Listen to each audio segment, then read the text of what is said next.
दिया गया है। ABC किसी वृत्त के अंकित विषमबाहु त्रिभुज है। AB और AC दिया गया है। AB और AC ये दिया है 12√5, 12√5 और AC दिया गया है, BC दिया गया है 24। तो वृत्त की त्रिज्या क्या होगी? तो परिवृत्त की त्रिज्या तो पूछ रहा है। तो इसके लिए हम लोग तो परिवृत्त की त्रिज्या का फॉर्मूला होता है ABC/4 एरिया ऑफ ट्रायंगल। तो ये समद्विबाहु त्रिभुज है, यानी ये 12 आ जाएगा, तो ये 24 आ जाएगा। 12√5 में से का स्क्वायर में से 12 घटाएंगे तो ये आ जाएगा 12√5 गुणे 24 बटा 4 गुणे 1 बटा 2 24 गुणे 24। तो 24 कटेगा, ये 2 से कटेगा 2, 24 से ये कटेगा 2, यानी कि 2 2 में 4 कटेगा 3, यानी 15 आ जाएगा। Question number 82। ABC एक समद्विबाहु त्रिभुज है। ABAC के बराबर है। एक परिगत वृत्त ऐसा है तो जो त्रिभुज को ABC एक समद्विबाहु त्रिभुज है। ABC तो AB और AC बराबर है। वृत्त के परिगत एक P ऐसा बिंदु है जहां भुजा BC को स्पर्श करता है। तो ये परिगत कोई बिंदु P पर भुजा को स्पर्श करता है। तो कौन सा स्टेटमेंट सही होगा? तो PB बराबर PC होगा। क्यों होगा? क्योंकि ये पूरी लंबाई बराबर होगी, मतलब यहाँ M और N मान है तो AM बराबर AN होगा। ये दिया गया है AB, तो मतलब ये लंबाई इसके बराबर होगी, ये इसके बराबर होगी और पूरी लंबाई बराबर है, तो ये दोनों लंबाई भी बराबर होगी, यानी कि PB बराबर PC हो जाएगा। ये देख लीजिएगा मतलब फिगर। त्रिभुज ABC में AB और AC के मध्य बिंदु पर DE हो तो ADE और त्रिभुज और समलंब चतुर्भुज का क्षेत्रफल तो मध्य बिंदु पर है ABC DE। तो इसका एरिया मतलब मध्य बिंदु है तो भुजा का अनुपात 1:2 आएगा, तो एरिया 1:4 आएगा। मतलब त्रिभुज ADE और समलंब चतुर्भुज BCED जो आएगा वो 1:3 आ जाएगा। Question number 84। समद्विबाहु त्रिभुज ABC का परिकेंद्र O है। ABAC 17 दिया गया है। AB और AC ये 17 दिया है, BC 6 दिया गया है। तो वृत्त की त्रिज्या क्या होगी? तो कैपिटल R पूछा जाता तो ABC/4 एरिया ऑफ ट्रायंगल निकालेंगे और जो भी ऑप्शन दिया गया है वो 3.something दिया गया है, तो मिलने का तो कोई सवाल ही नहीं है। मतलब 17 गुणे 6 बटा में 4 1/2 आधार हो जाएगा 6 और ऊंचाई जो आ जाएगी वो 2√70 आ जाएगी, वैल्यू नहीं मिलेगा कुछ।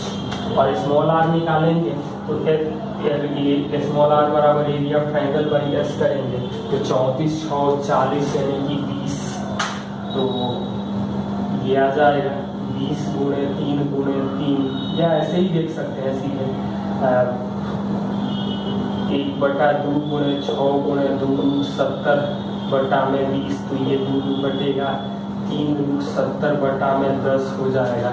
तो 3√70 का स्क्वायर मतलब इसका स्क्वायर करेंगे तो 630 बटा में 100 तो 6.something आएगा, मतलब 6.3 आएगा, जो 2.5 के आसपास में आता है, 3 में नहीं आता है, तो कोई ऑप्शन मैच नहीं कर रहा है।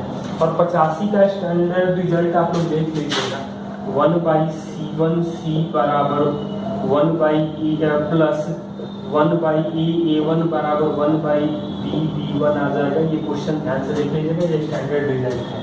Question number 86 1 + sec 22 plus cot 68 into 1 - cosec 22 plus tan 68 का मान क्या होगा?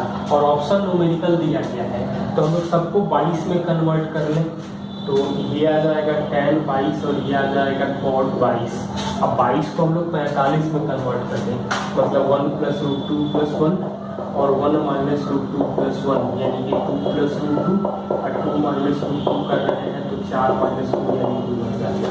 इसमें दिया क्या है x sin cube theta plus y cos cube theta बराबर sin theta into cos theta और x sin theta minus y cos theta बराबर 0 है।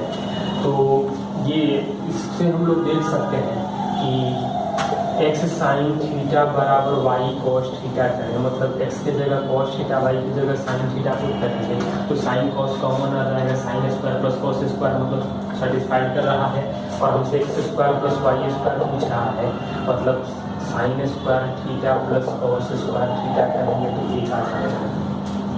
किया गया है sec theta plus tan theta का मान m है और हमें साइन थीटा पूछा गया है और m का मान 1 से बड़ा है, ये भी कंडीशन है 0 से 90 के बीच में। तो साइन थीटा का जो भी वैल्यू आएगा, ऑप्शन दिया है 1 minus M square by 1 plus M square, M square minus 1 by M square plus 1, M square plus 1 by M square minus 1 और M square plus 1 by 1 minus M square. तो ये दोनों तो होने का कोई सवाल नहीं है क्योंकि अंश ज्यादा है और हर काउंट है।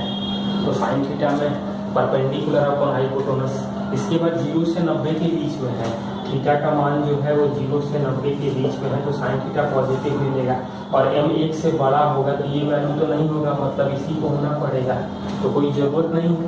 अदरवाइज आप लोग कर सकते थे इस सेट 2 मान के भी कर सकते हैं या sec theta minus tan theta को 1/m करेंगे तो भी हो जाएगा। 2 मान के करना ज़्यादा आसान रहेगा, मतलब sec theta plus tan theta को यदि हम 2 मानते तो sec theta minus tan theta 1/2 आता, जोड़ देंगे तो 2 सेक थीटा 5/2 आ जाएगा, मतलब सेक थीटा आ जाएगा 5/4, तो cos थीटा 4/5, साइन थीटा आ जाएगा 3/5।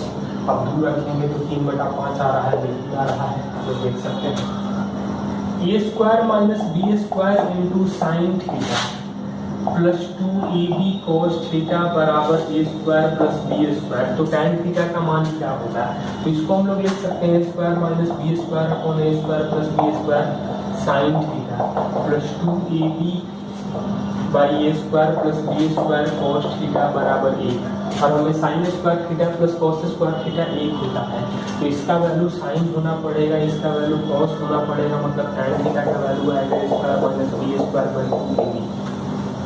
एक व्यक्ति पर्वत के शीर्ष से देखता है और एक ही चाल से उसकी ओर आ रही गाड़ी का अवनमन कोण 45 से 60 डिग्री बदलने में 10 मिनट लगता है। तो 45 से 60 बदलने में, मतलब ये 45 है 60 हो, मतलब ये 45 था 60 हो गया, तो इसको x मान लेंगे तो x √3 और ये टोटल दूरी हो जाएगा √3x। कह रहा है 10 मिनट लगता है तो गाड़ी को पर्वत तल पर पहुंचने में कितना समय लगेगा, तो ये दूरी √3 माइनस 1x के लिए लग रहा है 10 मिनट, तो √3x के लिए देख लीजिए आप लोग 13 मिनट 40 सेकंड आ जाएगा कैलकुलेशन करने का। Question number 91 2y cos theta बराबर x साइन थीटा, और एक रिजल्ट एक और कंडीशन दिया है 2x sec theta minus y cos theta 3 दिया गया है, तो x square plus y square का मान पूछा गया है। तो यहाँ से हम tan थीटा का वैल्यू 2y बाई x लिख सकते हैं, तो sec थीटा आ जाएगा 2x √4y square plus x square by x minus y into √4x square plus y square by y 2y, तो ये कटेगा यहाँ, तो 2 में से 1/2 घटेगा, मतलब 3/2 4y square plus x square का मान 3 है, 3 कटेगा 2, तो हम लोग लिख सकते हैं 4x square 4y square plus x square का वैल्यू जो आ जाएगा वो 4 आएगा। 100 मीटर ऊंची चोटी से टावर के शीर्ष और आधार का अवनमन कोण 45 और 60 है, तो ये 45 है और ये 60 है, मतलब ये एंगल आ जाएगा 45, ये एंगल 60 आएगा, ये 100 है तो ये आ जाएगा 100/√3, ये आएगा 100/√3, ये भी आएगा 100/√3, तो ये वैल्यू आएगा 100 माइनस 100/√3, यानी 100 कॉमन करेंगे तो √3 माइनस 1/√3 कर सकते हैं, या 100/3 3 माइनस √3 कर सकते हैं। एक मीनार क्षैतिज ऊर्ध्वाधर तल पर खड़ा है, उसके ऊपर x मीटर का झंडा लगा हुआ है, ध्वज के तल का उन्नयन कोण अल्फा और शीर्ष का उन्नयन कोण बीटा है। तो यहाँ से एक ये ध्वज है, तल का उन्नयन कोण अल्फा और शीर्ष का उन्नयन कोण बीटा है, ऊंचाई h दिया गया है तो मीनार की ऊंचाई क्या होगी, तो इसको x मान लीजिए, इसको y मान लीजिए, मतलब tan अल्फा जो आ जाएगा वो आएगा x बटा वाई, और tan बीटा जो आ जाएगा वो आ जाएगा हमें h प्लस एक्स बटा में वाई। यहाँ से y का वैल्यू आएगा x cot alpha, value put कर दें तो x cot alpha into tan is equal to h cot beta plus x cot beta. तो हमें h दिया गया है, x का मान निकालना है तो x कॉमन करेंगे तो cot alpha minus cot beta बराबर h कॉट बीटा, तो x का वैल्यू जो आएगा h cot beta upon cot alpha minus cot beta आ जाता है। इसको हम लोग tan में कन्वर्ट करते हैं तो ये आ जाएगा h tan alpha upon tan beta minus tan alpha आ जाएगा। ये सबको tan में बदल दे, कॉट को तो आ जाएगा। समुद्र के किनारे टावर के शीर्ष पर खड़े 10 मिनट में अवनमन कोण 30 से 60 हो जाता है तो कितने देर में वो पहुंच जाएगा, तो ये 30 से 60 होता है, मतलब ये 30 है ये 60 है, तो ये x होगा, x रूट 3 होगा, टोटल 3x, मतलब 2x दूरी तय करने में 10 मिनट लगा, तो x दूरी तय करने में लगेगा 5 मिनट में वो पहुंच जाएगा नजदीक। Cot theta plus cosec theta minus 1 upon cot theta plus cosec theta plus 1, और कुछ ऑप्शन जो दिया गया है वो ट्रिग्नोमेट्रिकल टर्म में दिया गया है, तो ये वैल्यू क्या होगा, तो इसके लिए हम लोग थीटा का मान यदि 45 रखें तो ये 1 आएगा, ये रूट 2 आएगा, ये 1 आएगा, ये रूट 2 आएगा, ये 1, मतलब 1 1 तो कट जाएगा तो रूट 2 बाई 2 प्लस रूट 2 से डिवाइड करेंगे 1 बाई रूट 2 प्लस 1 यानी कि रूट 2 माइनस 1। अब रूट 2 माइनस 1 एक ऑप्शन दिखाई दे रहा है तो 1 minus cos theta upon sine theta करेंगे तो 1 माइनस 1 बाई रूट 2 और रूट 2 बाई 1 बाई रूट 2 करेंगे तो ये रूट 2 माइनस 1 आ रहा है और किसी ऑप्शन में नहीं आ रहा है। हमें ज़्यादा प्रॉब्लम है तो ठीक